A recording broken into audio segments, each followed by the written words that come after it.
Welcome back. We're live from the Republican National Convention in St. Paul, Minnesota, talking with former U.S. Congressman J.C. Watts and Kelly Ann Conway, president of the polling company. Now, before the break, we were looking at the whole Sarah Palin issue, and I do want to just carry on with that a little bit because we had a few emails on this. This one actually, and if I could put this to you, Congressman, this came from Raj in South Africa. And again, people are wondering what her future will be considering the controversies. Raj says, will McCain rescind his offer to Sarah Palin? In theory, that could happen, couldn't it? Special interest work.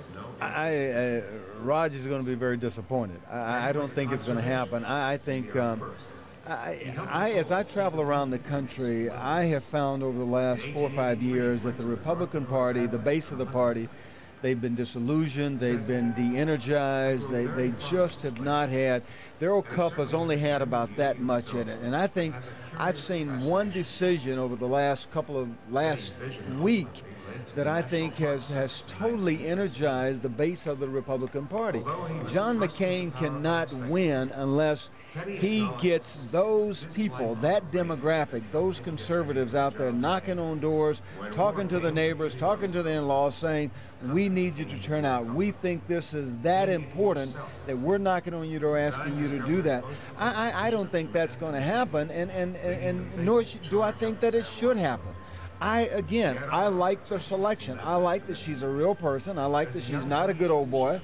I like that she hadn't drank the Kool-Aid at this point. So I think it's a great choice, and I think John McCain has totally thrown a curve to the Democrat Party because they're saying she's a real person. How do we deal with this? And I thought Kelly made a good assessment when she said, you know, to this point it's been about, you know, biography, and now they want to make it about experience. So again, I think that puts the Democrat leadership in a real quagmire. Sir, I have to tell you, I find the entire question to be sexist and offensive.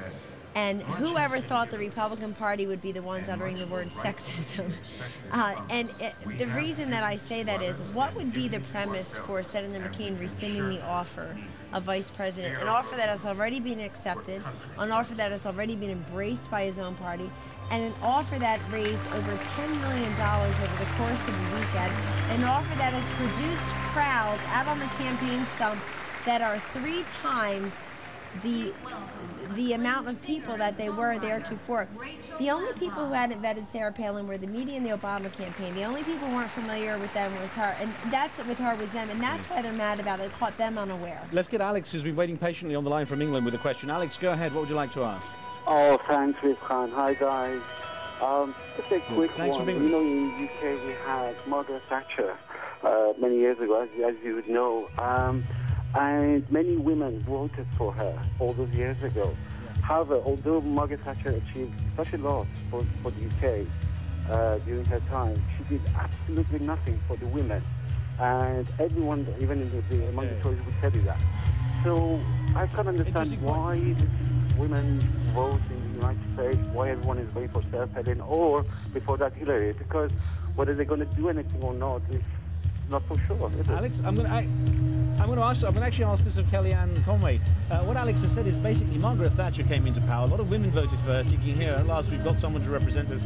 But Alex is saying that he feels she did nothing for women. So why would women have a natural assumption that they're going to get something this time in this case? Well, that is a ridiculous 1970s feminist viewpoint, frankly. What do you mean Margaret Thatcher did nothing for women? Being fiscally responsible did not help women. Caring about a limited government, making sure that the individual, not the government, that the family was the central spoke in adult life, livelihood in England didn't help women. And, you know, the Democratic Party right now is holding women hostage over Roe versus Wade. And every time I hear that so-and-so is not pro-woman enough or so-and-so is anti-woman, it comes down to abortion. And let me tell you something, that is an offensive, an antiquated, and alienating viewpoint that is about 30 years too old, because women in this country can do the math.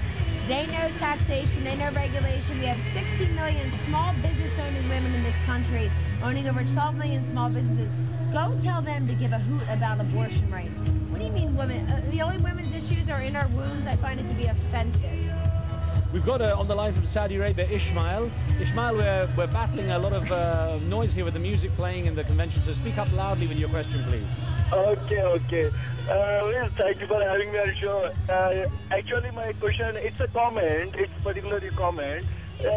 Since the campaign has started, McCain has keep on saying that Obama has got no experience.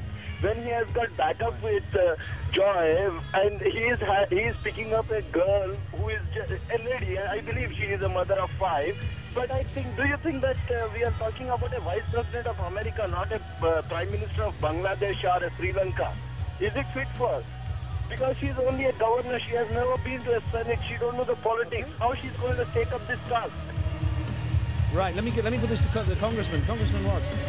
Basically what we have here is Ismail saying that, look, as far as a lot of people outside, certainly like he's concerned, Sarah Palin doesn't have the kind of strength of experience that would allow her to make decisions, key decisions. Again, it comes down to experience issues.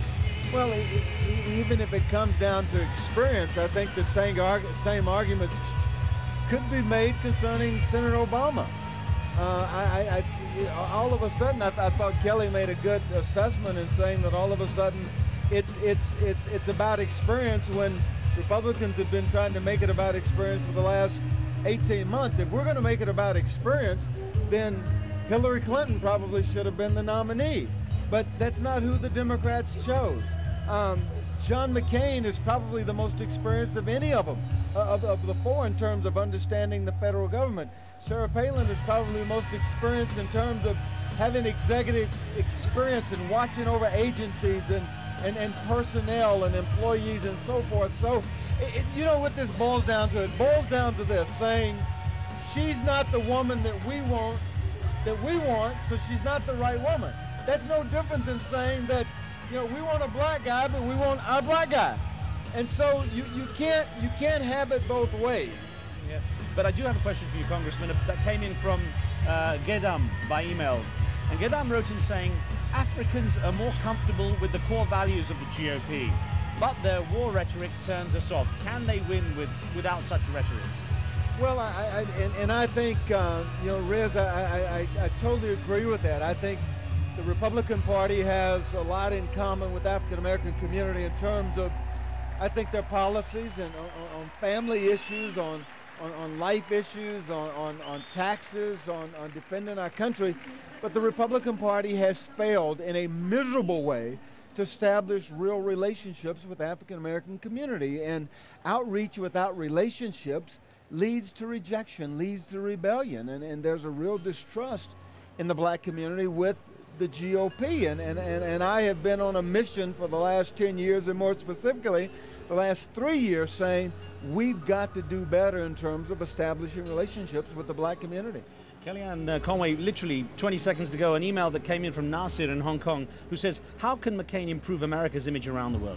In a nutshell. Mr. Khan, I think that's an important question, but look, when I keep hearing that the world hates us, the world hates America, there was a pro-America president elected in France, one elected in Italy, one elected in Germany. I think America is going to elect a pro-America president in America. Very kind, and thanks for keeping it short. They're both of you. Great to have you on. Thank you very much.